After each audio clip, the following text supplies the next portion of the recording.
Bonjour Karine, Et bonjour Karine. comment tu vas? Ouais, je vais très très bien. Je vais très bien, je suis ravie d'être là. Aujourd'hui, je voulais t'inviter pour qu'on parle de toi, qu'on parle de ton activité, qu'on parle de tout ce que tu proposes aux personnes que tu accompagnes. Donc, dis-nous tout, qui tu es, qu'est-ce que tu fais, où tu es. Où tu es? Je suis ici et partout. Alors, je suis Karine Lucas, je suis coach en développement personnel donc depuis 2 ans et j'accompagne les personnes à révéler leur magie et à rayonner leur soleil intérieur. Voilà. Donc, l'idée pour moi vraiment dans ce que je propose, c'est de rendre les personnes autonomes et actrices ou acteurs de leur bien-être pour que vraiment aussi il y a une forme de reprendre son pouvoir intérieur en fait. Voilà, être vraiment soi avec soi. Donc je suis basée à Savenay en Loire-Atlantique, entre Nantes et Saint-Nazaire et je reçois les personnes en présentiel à mon domicile ou sinon je le fais à distance. Voilà, parce qu'à Hmm, distance ça fonctionne très très bien. Donc j'utilise bien. évidemment différents outils en tout cas pour accompagner les personnes. J'utilise l'hypnose, j'utilise les soins énergétiques, je fais également des constellations d'âme et puis parfois j'utilise les magiques notions, j'ai envie de dire, de la communication non violente parce que ça permet aussi vraiment de ramener, euh, de la fluidité dans la Hmm, communication. Voilà. hmm. Nous, on s'est rencontrés il y a quelques mois, après un an aussi Mhm. également. À ce moment-là, donc du coup, tu étais déjà installée, tu faisais tes pratiques, enfin, tu faisais ta pratique avec les outils dont tu disposais à ce moment-là. Qu'est-ce que tu dirais par rapport au positionnement que tu avais à l'époque et que tu n'as peut-être pas aujourd'hui, enfin que tu n'as pas aujourd'hui, ça c'est sûr, mais quel positionnement tu avais à Mhm. l'époque et qui fait que tu as vécu une transformation aujourd'hui? Alors en fait, il y a un an, donc moi, ça fait 2 ans que je suis sur ce chemin. Et c'est vrai qu'en fait, avant, j'étais dans un autre domaine qui n'a absolument rien à voir. Donc c'était pour moi, d'obtenir mon diplôme d'hypnose, en fait, pour moi, Mm. était un super succès. Enfin voilà, je me suis dit, ah, ça y est, enfin, la légitimité est là. Et du coup, en fait, je m'étais collé l'étiquette d'hypnothérapeute. Voilà, donc en fait, les personnes venaient me voir il y a un an pour de l'hypnose. J'avais déjà pourtant ce diplôme ou cette formation de numérologie aussi, dont je n'ai pas parlé tout à l'heure, mais c'est vrai que globalement, non, les personnes venaient vraiment me voir parce que j'étais hypnothérapeute. Mm. Donc je réglais, enfin je les accompagnais, on va dire, sur des problématiques émotionnelles, sur le poids, un peu le tabac, et voilà. Mais en fait, je me suis rendu compte globalement que c'était très dommage parce que les personnes venaient me voir pour un outil, alors que Ouais. finalement j'en avais d'autres. Et après, j'ai continué évidemment de me former tout au long de 2019. Et je me suis dit, bah, c'est quand même dommage d'avoir finalement autant d'outils et d'en utiliser qu'un seul, que j'étais peut-être aussi, oui, que je pouvais. Enfin, quand on s'est rencontrés, je ne me posais pas toutes ces questions. Je Mm. sentais bien qu'il fallait qu'il y avait quelque chose à faire, mais mon positionnement intérieur, c'était ça. Je suis hypnothérapeute, et je dois développer mon activité et ben, comment je vais m'y prendre puisque je suis salariée et je vais devenir entrepreneuse. Donc du coup, bah, c'est sûr, il y a quand même un cap à passer et je me suis dit que quand même, c'était plus sympa de se faire accompagner. Et c'est vrai, c'est ce qui se passe, c'est souvent ça. Moi, pareil pour moi, quand voilà, j'ai commencé à me former à différents outils en développement personnel, ou à l'époque Mmh. c'était le shiatsu, la médecine chinoise, l'hypnose aussi. Et c'est vrai qu'il y a différents outils qui sont hyper intéressants pour apporter du bien-être, pour apporter du confort, pour apporter une transformation ou une expérience aux gens. Et souvent, on a plein d'outils comme ça qui sont super intéressants, mais on n'arrive pas à faire le lien entre chaque, alors que le lien entre chaque, c'est Mmh. soi. Et c'est Mmh. de pouvoir extraire finalement l'essence qu'on est pour créer le lien avec tout ça et apporter euh, ce qu'on a apporté aux personnes avec qui on a envie de travailler finalement. Mmh. Et du coup, comment t'as, quel lien tu as fait avec tous les outils que tu as à ta disposition, et de quelle manière tu articules tout ça finalement? En fait, aujourd'hui, quand les personnes viennent me voir, alors c'est vrai qu'aujourd'hui, je propose un programme donc, qui s'appelle Mhm. Révèle ta magie, qui est un programme d'accompagnement individuel. Euh, globalement, je sais à peu près comment va se dérouler mon programme, mais je laisse toujours une grande part de flexibilité. Mmh. Et aussi parce que les personnes, d'une personne à une autre, on ne sait jamais comment les personnes elles vont évoluer et cheminer. Et j'aime aussi me dire, ah bah peut-être qu'on va travailler ça, puis quand la personne arrive, finalement, je me dis, ah bah non, là vraiment, c'est de ça dont tu Mmh. as besoin. Et donc, aussi dans cette relation de confiance que l'on crée avec les personnes enfin, que j'accompagne, la personne, tout le temps, en fait, elle est, j'ai envie de dire, elle se dit, OK, je me sens j'allais dire bien prise en charge, mais il y a un peu ça quand même. C'est Mmh. vrai que moi, en tout cas, quand je me fais accompagner, j'aime aussi ce côté, je suis un peu comme ça, donc je pense que c'est pour ça que je dis ça, mais j'aime ce côté un peu cocooning, c'est-à-dire que, bon, en même temps, c'est pas toujours hyper confortable, mais Mmh. il y a un côté, en fait, où on sait qu'on est entre de bonnes mains. Voilà. Mmh. Et que Mmh. globalement, après, c'est sûr, c'est les personnes qui font le job, c'est les personnes qui vont Ouais. aller chercher à l'intérieur. Nous, on n'est que des guides finalement, on n'est que des éveilleuses, j'ai envie de Mmh. dire, d'aller chercher les trésors qui sont à l'intérieur.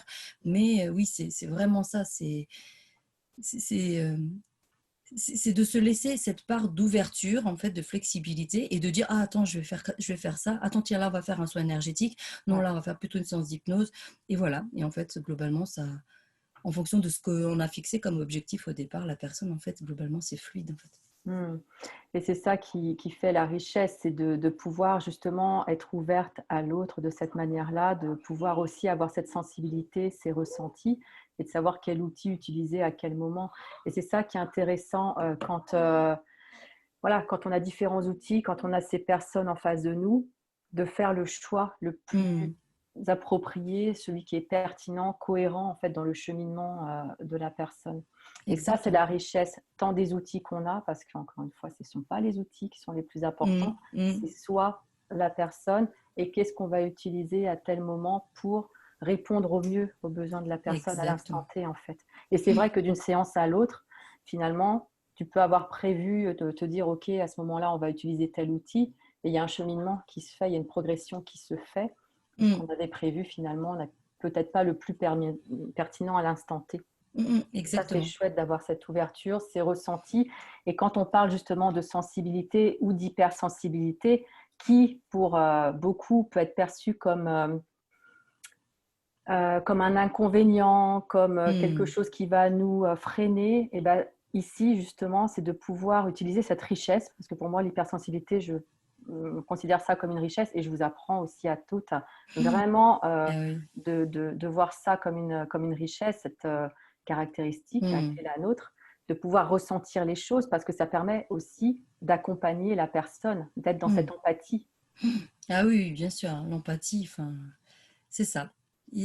Mais globalement, c'est vrai que les personnes, enfin moi je ne crois pas au hasard. Donc de toute façon, quand les personnes viennent se connecter en fait à notre énergie, après soit ça passe pas en fait, et c'est C'est ok. ça. Mm. Après, c'est toujours une histoire de connexion et de se dire ok, est-ce qu'on a envie d'aller plus loin ensemble ou pas? Mm. Ce qui s'est passé pour nous finalement. Ben oui, finalement. Exactement. Ouais. Et avant que tu ne développes voilà, ce programme, ton activité, euh, quelles étaient tes croyances limitantes, les plus grosses croyances que tu pouvais avoir justement dans le développement de ton activité? Bon, on sait que du coup, tu avais un schéma, bah, comme toute personne qui s'installe à son compte, qui a un outil et qui s'identifie à cet Hmm. outil-là et qui va utiliser des protocoles bien fixes, bien figés, qui manquent un peu d'ouverture parfois. Quelles étaient voilà, tes croyances limitantes par rapport au fait de développer ton activité et qui bah, pouvaient être un frein finalement à ce déploiement? Je dirais il y a un peu deux univers. Le premier, c'est pour gagner de l'argent, il faut travailler dur. Et donc, Hmm. du coup, il faut être dans le faire, en fait. Et je crois que vraiment, en tout cas dans ce qu'on a traversé, nous, ensemble, vraiment, pour moi, la plus grosse révélation, ça aura vraiment été de se dire, ce n'est pas en faisant que tu vas finalement développer ton activité, que tu vas te développer et que tu vas avoir du succès, j'ai envie de dire, dans ce que tu Hmm. fais, mais c'est simplement en étant qui tu es. Et ça, vraiment, parce que je n'en avais absolument pas conscience il y a un an. Donc ça, c'était vraiment pour moi le premier frein, en fait, Alors du coup, il y a deux choses. Il y a voilà, cette notion de il faut travailler dur, il faut faire, il faut vraiment être dans l'action tout le temps, voilà, parce que si tu fais pas, alors du coup, ben, forcément, ça va pas se mettre en place. Et puis cette autre notion qui est plutôt, on va dire, les autres sont plus importants que moi, donc je dois de toute façon me mettre vraiment au service de l'autre. Voilà, parce que globalement, c'est mon job. Je suis là pour prendre soin des personnes, je suis là pour les accompagner. Donc, de toute façon, si quelqu'un a besoin d'un rendez-vous en urgence, bah, je le prends en urgence, en fait. Donc, je prenais, en fait, sur mon temps libre. Voilà ce que je faisais. Hmm. Donc, globalement, en plus, à une époque, je travaillais à temps complet. Je faisais des rendez-vous en plus le soir, le samedi matin. Et ben après, c'est sûr qu'il ne restait pas beaucoup de temps, ni pour moi, ni pour la famille. Donc, c'est vrai que ben, ça génère une forme d'épuisement. Et c'est vrai que je j'avais pas conscience de l'importance, encore une fois, hein, de me remettre au centre en fait et de me dire non. Si je, enfin, consciemment, je me rendais bien compte. Je me disais oui, si je suis pas en forme, c'est sûr, je peux pas prendre soin des personnes. Et en plus, il y avait une forme de culpabilité, de se dire oh là là, mon Dieu. En plus, si je fais la séance et que je suis épuisée, mais en plus, je vais pas être efficace, donc ça va être horrible. Donc, en fait, c'est un peu un cercle vicieux qui me faisait, oui, bah, pas du tout me respecter. Et donc, je pense que c'est vraiment cette part-là qui a été pour moi la plus difficile, en tout cas, à travailler et qui reste un point de vigilance. Hmm. Parce que voilà, quand on aime ce qu'on fait, en effet, c'est quand on aime ce qu'on fait et qu'on a vraiment à cœur, en tout cas, de le faire bien, ben, parfois, il faut juste se dire, OK, où est-ce que je remets le curseur, quoi. Hmm. Voilà. C'est vrai que ça revient souvent et il y a une part aussi qui peut revenir quand on s'installe ou quand on est entrepreneur, quand on est à son compte. C'est souvent la comparaison, c'est un sujet qui est ressorti beaucoup ces derniers temps finalement. Et je pense qu'il y a aussi une petite chose comme ça là, quand tu as commencé à Mmh. parler de ta deuxième limitation, c'est la comparaison. Et tu l'as très justement dit, quand on revient en son centre, à soi, à ce qu'on a envie d'apporter, forcément on est plus aligné, on est dans quelque chose qui a du sens pour soi. Et dans cet espace-là, finalement, il n'y a plus de comparaison possible, même si on a les mêmes outils qu'une autre personne. C'est pas pareil, c'est pas la même chose, puisqu'on le fait avec notre énergie, notre façon de faire, notre façon d'être, qui sera de toute façon différent. C'est Et vrai. effectivement, c'est important de pouvoir en prendre conscience parce que effectivement, on est toutes différentes, on est toutes unies dans notre activité, dans notre manière d'enseigner, de transmettre, de Mmh. partager, etc. Donc, ouais, ce que tu partages, c'est vraiment des limitations que beaucoup ont. Ce n'est pas banal, disons. C'est ça, je suis déçue. Non, C'est c'est pas vrai, ça. banal. Ouais. Et, et ce sont des programmations du coup qui Mmh. sont à défaire le plus tôt possible, dès que possible. Ouais, Et bien est-ce que sûr. tu crois, et tu l'as très justement dit, est-ce que tu crois que sans un accompagnement ou un miroir en face de toi, est-ce que tu crois que tu aurais pu dépasser ça, en prendre conscience et te défaire surtout de ça pour pouvoir avancer? Non, non, c'est sûr que je me serais pas. Parce qu'en fait, c'est très difficile, je trouve, d'avoir un regard objectif sur soi. Mm, mm, C'est très difficile. Et d'ailleurs, euh, c'est aussi pour ça que j'ai fait appel à toi, en fait, il y a un an, parce que je savais qu'à un moment, j'avais besoin de cet accompagnement, que j'avais besoin euh, d'être guidée. J'aime beaucoup ce mm. mot de guider, en Ouais. fait, Mm, parce que en posant les bonnes questions, finalement, ça m'a amené à me dire, ah bah oui, j'avais pas vu ça comme ça. mm, Voilà, parce que moi, je sais aussi que, en tant que thérapeute, en tant qu'accompagnatrice, moi, je suis dans mes limitations. Je sais que ma réalité, c'est ma réalité, ce n'est pas celle des autres. Donc, forcément, à un moment, je peux rester aussi bloquée mm. dans certaines limites, et qui, du coup, potentiellement peuvent, pour moi, être un frein au développement de mon activité et dans mon accompagnement, qui ne serait pas juste. Ouais. Donc, pour moi, c'était juste, enfin, j'ai envie de dire, essentiel oui, de me faire accompagner, en tout cas d'être en lien avec la bonne personne Mm, avec qui j'avais envie de cheminer. Mm. mm. Par rapport à ton activité, quel type de problématique, disons, quel type de besoin, pour quel type de besoin on vient te voir? Alors on vient me voir Souvent, ça peut démarrer par des douleurs, par exemple, des douleurs physiques ou chroniques, j'ai envie de Mmh. dire, des problèmes de sommeil, des problèmes, oui, c'est ça, ça va être de genoux, des problèmes de dos, ça va être des choses comme ça. Donc, vraiment en lien avec le corps, hein, qui envoie tous ces messages pour dire, bah, ouh, tu m'as pas entendu là, mais je suis là. Donc ça peut commencer par ça, ou ça peut être aussi pour du poids, ou de se dire bah, je me sens pas très bien dans mon corps, je me sens pas bien, j'ai vraiment envie de prendre soin de moi. Euh, donc ça va être ça. Après, il y a aussi les personnes qui vont dire bah en fait je me sens pas, je sais pas qui je suis quoi. Je sais Mmh. pas qui je suis, je me sens pas bien, je me sens triste, j'ai plus de goût vraiment à vivre, envie de savoir qui je suis et qu'est-ce que je suis venue faire en fait, c'est quoi ma place. Mmh. Mmh. Ça me parle en fait, puisque moi j'ai vraiment aussi cheminé en ce sens. Donc du coup, je me dis, bah oui, viens, on va regarder. Donc ça, j'adore. Tout est OK, hein. Après, c'est juste parce que ça me touche profondément dans le sens où Ouais. en fait, on est ici pour évoluer, pour cheminer. Donc dès qu'on commence à aller regarder à l'intérieur, forcément, j'ai envie de dire, waouh aussi, de se dire, oh, en fait, j'ai tout ça dedans, mais je savais Mmh. pas. Mais oui, je sais bien que tu savais pas. Et puis, il y a aussi bah, les personnes qui font déjà du développement personnel et puis qui ont envie de continuer évidemment leur chemin. Moi, c'est vrai qu'en 5 bonnes années, là, j'ai quand même rencontré plein de belles personnes qui m'ont toutes apporté bah, des pistes de réflexion, d'avoir été chercher des choses à l'intérieur de moi. Et, et toutes, en fait, elles sont... j'ai beaucoup de gratitude en fait à l'intérieur de moi pour toutes ces personnes qui m'ont accompagnée parce que je sais qu'à chaque fois c'était la bonne personne dont Mmh. j'avais besoin en fait. Mmh. Et quand une personne vient pour un symptôme, est-ce que c'est le symptôme le problème? Par Non, exemple, un mal de dos, un problème de sommeil? non, bien sûr. Mais en fait, il y a des personnes, en effet, aujourd'hui encore, qui n'ont peut-être pas conscience en fait du lien, j'ai envie de dire, entre le corps et justement ce que le corps veut chercher à Mmh. comprendre. Donc moi, j'utilise notamment le super livre de Jacques Martel, le Mmh. dictionnaire des malaises et des maladies, qui est déjà un premier pas pour dire oh, mais oui, c'est ça que je vis, c'est Ouais. ça qui se passe, et c'est ça qui veut me dire mon corps. Mais parfois, les gens, ils sont bluffés de Mmh. la précision en fait. Et non, évidemment. Après, il y a cette forme de prise de conscience, là, ou un peu d'électrochoc, j'ai envie de dire, tu vois, ah ouais. Et puis cette forme de se dire, bah non, c'est bizarre, pourtant je comprends pas, tout va bien dans ma vie, mais en fait, Mmh. quand on commence à gratter un peu, bon, bah voilà, parfois ça pique, parfois on n'a pas envie d'aller voir, parfois on se dit, bah je vais aller voir un thérapeute, puis après il va me soigner, puis ça va aller super bien, mais non, c'est pas comme ça que ça marche, en Mmh. fait. Mmh.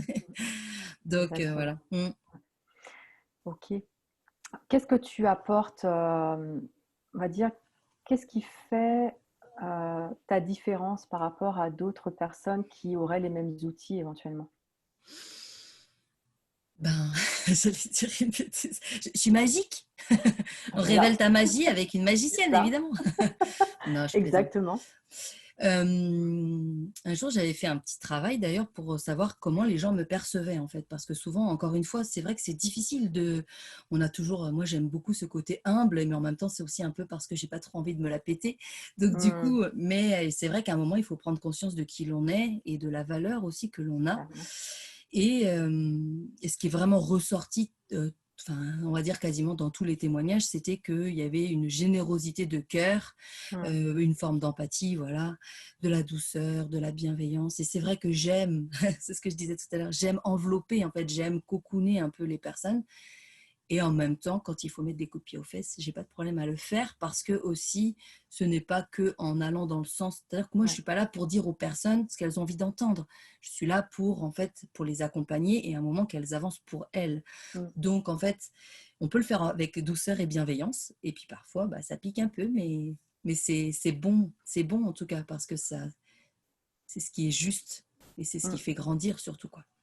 Donc voilà, je exactement. dirais ça, surtout ça en fait. Mm. Mmh, c'est bien, tu fais bouger les lignes, tu fais bouger, les codes à l'intérieur de soi, le conditionnement qui, justement, Oui. à un moment donné, quand on a besoin de quelqu'un, effectivement, c'est ce miroir-là est important. Et comme tu l'as dit très justement, il faut que ça résonne aussi avec soi. C'est une histoire d'énergie, c'est pas une histoire d'outils. Et ça aussi, c'est un message qui est important, moi, que je transmets parce que c'est pas l'outil le plus important, c'est la concordance, la résonance avec la personne qui va nous Mm. accompagner parce qu'il y a cette histoire de confiance qu'il faut avoir Mm, effectivement. mm. il y a cette histoire d'énergie, il y a aussi la capacité d'accueil de l'autre, de se sentir en sécurité, parce qu'effectivement, Ah oui, c'est important c'est ça, un cheminement c'est qui est bien pas sûr. simple, qui peut Mmh. beaucoup remuer, qui peut, voilà, mais quand on le fait, c'est qu'on est prête aussi. Et quand on est Exactement. prête, ça en devient vraiment une priorité parce qu'on a ressenti qu'il y avait des freins, des blocages, des choses qui sont vraiment à travailler. Mmh. Donc c'est clair que créer cet espace de sécurité, de cocon, de bienveillance, de douceur, il est là et c'est très important. Mais Mmh. aussi, on est là effectivement, toi comme moi, comme toute accompagnante, à faire bouger les choses quand il y en a besoin et Ben que, oui. OK, est-ce que tu peux quand même regarder à cet endroit-là parce qu'il serait peut-être temps, quoi. Globalement, les personnes, elles viennent chercher ça, sauf qu'elles Ben, c'est elles, ça, elles ne le savent pas non plus. Donc forcément, c'est là où on se dit, oh, ça me pique un peu là. exactement. Mais c'est chouette. Mmh, Mm. Je me exactement. rappelle, d'ailleurs, j'aimerais juste donner une anecdote, juste pour montrer aussi qu'à un moment, même nous, thérapeutes, on est des gens normaux, qu'on Ah vit ben oui, aussi des émotions ah oui. et que c'est pas toujours la Mmh, vie, le bonheur, voilà, enfin voilà, on traverse aussi des moments difficiles. Et je crois que vraiment, de tout ce qu'on a travaillé ensemble avec toi, Karine, c'est cette plus belle prise de conscience aussi. C'était le jour où je me suis rendu compte que finalement, il y avait une forme de maltraitance de ma part mmh, mmh, vis-à-vis de moi, en fait. ouais, Et je me rappelle combien ça m'a mmh, touchée, combien ça m'a. Ouais, il y avait des larmes. Enfin, je me suis dit, waouh, je ne ferai pas ça à personne. Mais en mmh, fait, je me le fais à moi-même. ouais. Et en fait, ouais, ça m'a bouleversée, en fait. Hein. Et, et encore une fois, voilà, rien que pour ça, je me dis, ben, toute seule, c'est sûr, jamais je n'aurais pris Ouais, conscience de ça. ouais. C'est pas possible, en fait. Mmh. Qu'est-ce que tu dirais à la version de toi d'il y a quelques mois, qu'est-ce que tu lui dirais? Bah, que je suis trop fière d'elle, évidemment. Ah, que je suis super fière, que c'est vrai que je sens cette détermination en fait à l'intérieur de moi, cette foi inconditionnelle là vraiment qui me pousse toujours à continuer le chemin parce qu'en fait Mmh, c'est vrai qu'une fois qu'on a démarré d'apprendre à se connaître, enfin voilà, on peut plus revenir en arrière en fait parce non, que voilà, on non, sait qu'à l'intérieur tout est là. Globalement, on n'a qu'une envie. Enfin moi j'ai qu'une envie, c'est de continuer de creuser et puis d'aller chercher encore les pépites que j'ai mmh, certainement pas découvertes ouais, et de me dire bah chapeau en fait, tu n'as mmh, pas molli quoi, tu n'as pas fait demi-tour, tu as continué, c'était pas toujours simple, mais tu t'es ouais, il y a une forme de courage quoi, hein, vraiment de mmh. courage et de se dire bah chapeau quoi.